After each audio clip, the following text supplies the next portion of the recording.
The story of Abraham Lincoln. Abraham Lincoln, 16th President of the United States, was born near Hodgenville, Kentucky on February 12, 1809. His family moved to Indiana when he was 7 and he grew up on the edge of the frontier.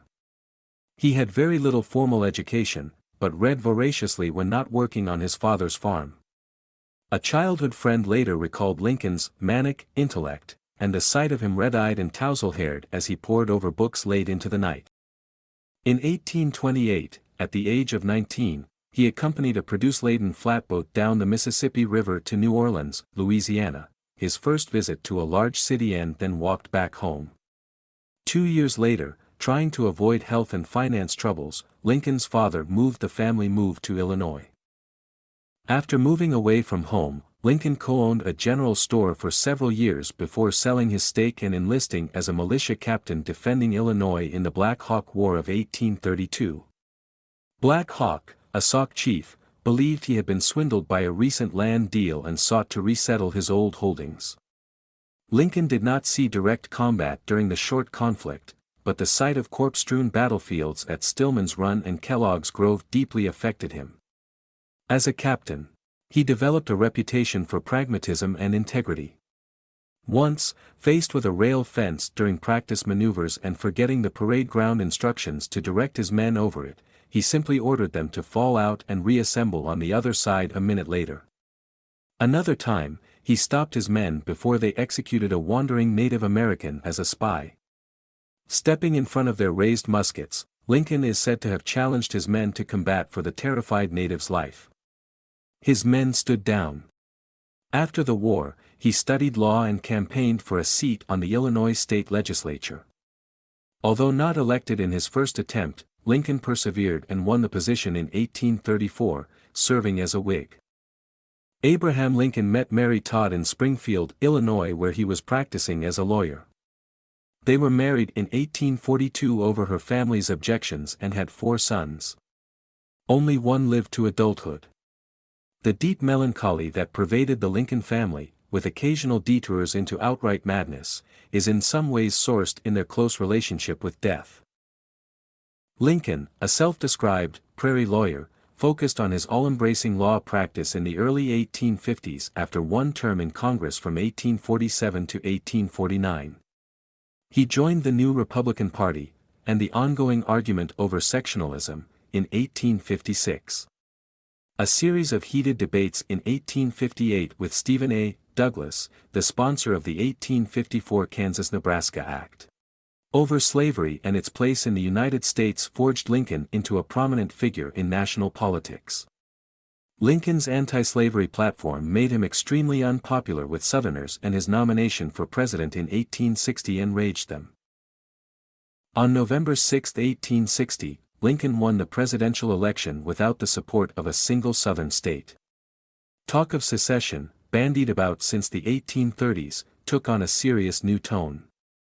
The Civil War was not entirely caused by Lincoln's election, but the election was one of the primary reasons the war broke out the following year. Lincoln's decision to fight rather than to let the Southern states secede was not based on his feelings toward slavery.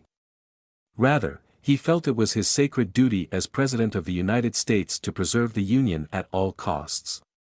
His first inaugural address was an appeal to the rebellious states, 7 of which had already seceded, to rejoin the nation.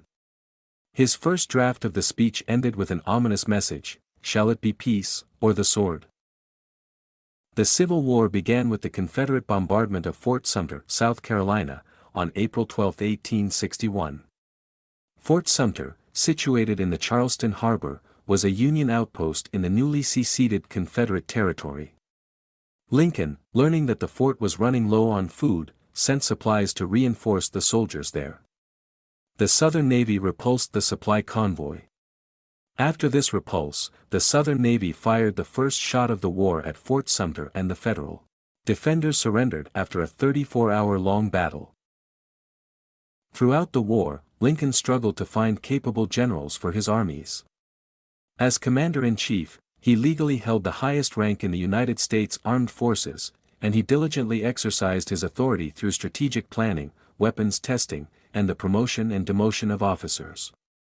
McDowell, Fremont, McClellan, Pope, McClellan again, Buell, Burnside, Rosecrans, all of these men and more withered under Lincoln's watchful eye as they failed to bring him success on the battlefield.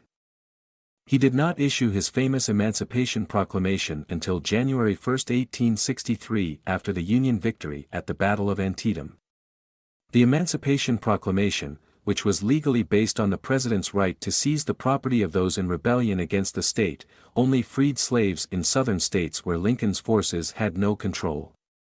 Nevertheless, it changed the tenor of the war, making it, from the northern point of view, a fight both to preserve the Union and to end slavery. In 1864, Lincoln ran again for president. After years of war, he feared he would not win. Only in the final months of the campaign did the exertions of Ulysses S. Grant, the quiet general now in command of all of the Union armies, begin to bear fruit. A string of heartening victories buoyed Lincoln's ticket and contributed significantly to his re-election. In his second inauguration speech, March 4, 1865, he set the tone he intended to take when the war finally ended. His one goal, he said, was lasting peace among ourselves. He called for malice towards none and charity for all. The war ended only a month later. The Lincoln administration did more than just manage the Civil War, although its reverberations could still be felt in a number of policies. The Revenue Act of 1862 established the United States' first income tax, largely to pay the costs of total war. The Morrill Act of 1862 established the basis of the state university system in this country, while the Homestead Act, also passed in 1862, encouraged settlement of the West by offering 160 acres of free land to settlers. Lincoln also created the Department of Agriculture and formally instituted the Thanksgiving holiday. Internationally, he navigated the Trent Affair, a diplomatic crisis regarding the seizure of a British ship carrying Confederate envoys, in such a way as to quell the saber-rattling overtures coming from Britain as well as the United States.